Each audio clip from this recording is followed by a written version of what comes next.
Siguro I can officially say that that chapter of my life is over now. There wasn't a breakup, so yeah, there was no breakup. Chi Phil Amano at Sofia Andres, wala na bang pag-asang magkaayos? Karma nga ba ni Jake Cuenca ang pag-ghost ni Chi sa kanya? Ilang linggo na umuugong ang balita ng parinigan ng dalawang panig.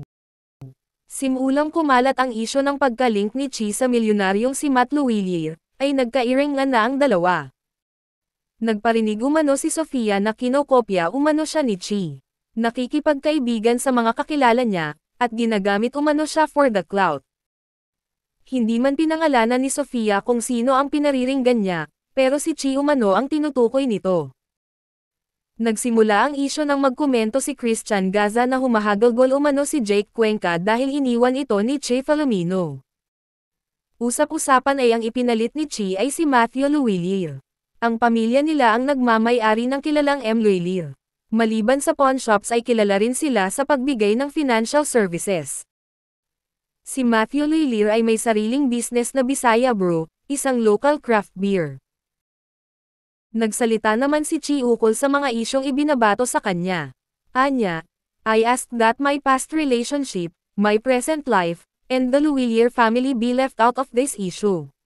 They don't deserve to be dragged into something that has nothing to do with them. I may be a public figure, but I am not public property. I ask that my private life remain private. Napansin ng mga netizens na hindi umano din inay ni Chi ang akusasyon na iniwan nga niya si Jake para kay Matt. Dagdag pa ng mga netizens ay kung ayaw mo ma-publicize ang buhay mo, iiwan mo ang showbiz at ang social media. At sa post ni Chi sa kanyang Instagram, ay tapos na siya sa kanyang habadera era. Ang caption niya sa kanyang sophisticated look photos ay embracing my softer, feminine side more and more. Ang pagbabago umano ng ayos ni Chi ay para umano makasabay sa pamilya ni Matt. Usap-usapan din ay pina-background investigation umano ng pamilya ni Matt si Chi. Kung nagtataka kayo kung ano ang kinalaman ni Sofia sa isyong ito, ang live-in partner ni Sofia na si Andres Miranda ay pinsan ni Matt Luwilier.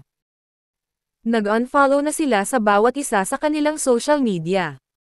Pero ayon kay Chi ay hindi umano siya nag-unfollow kundi binlock umano siya ni Sofia. Komento naman ng ilang netizens ay nag-away-away pa umano ang dalawa, na pareho naman raw silang social climber. Nagpaunlak naman ng interview si Jake ukol sa hiwalayan nila ni Chi. Anya, there was no breakup. Mahal na mahal umano niya si Chi, pero kailangan na niyang mag-move on.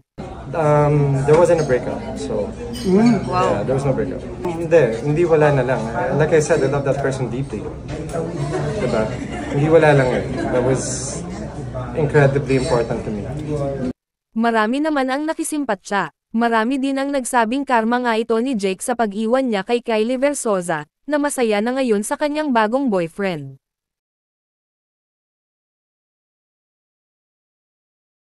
Usap-usapan, ay iniwan umano ni Chi si Jake dahil nag-iiba umano ang kanyang ugali kapag nalalasing.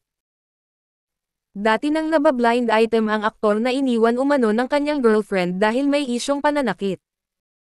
Mensahe naman ni Chi sa mga isyong binabato sa kanya ay, the comments, lagi naman ganun no. When you finally stand up for yourself, some people will still find something to criticize you for. Even when I speak up, kasalanan ko pa rin.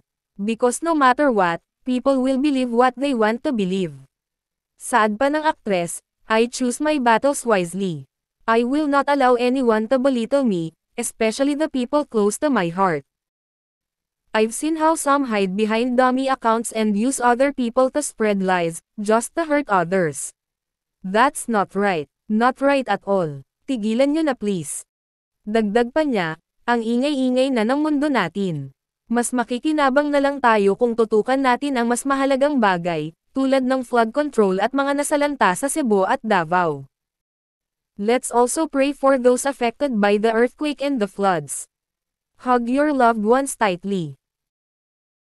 And for me, diba, pag mahal mo naman talaga ang isang tao, you wish them all the happiness in the world. Yes. And you want them to be happy. You want them to be loved as well. Yeah.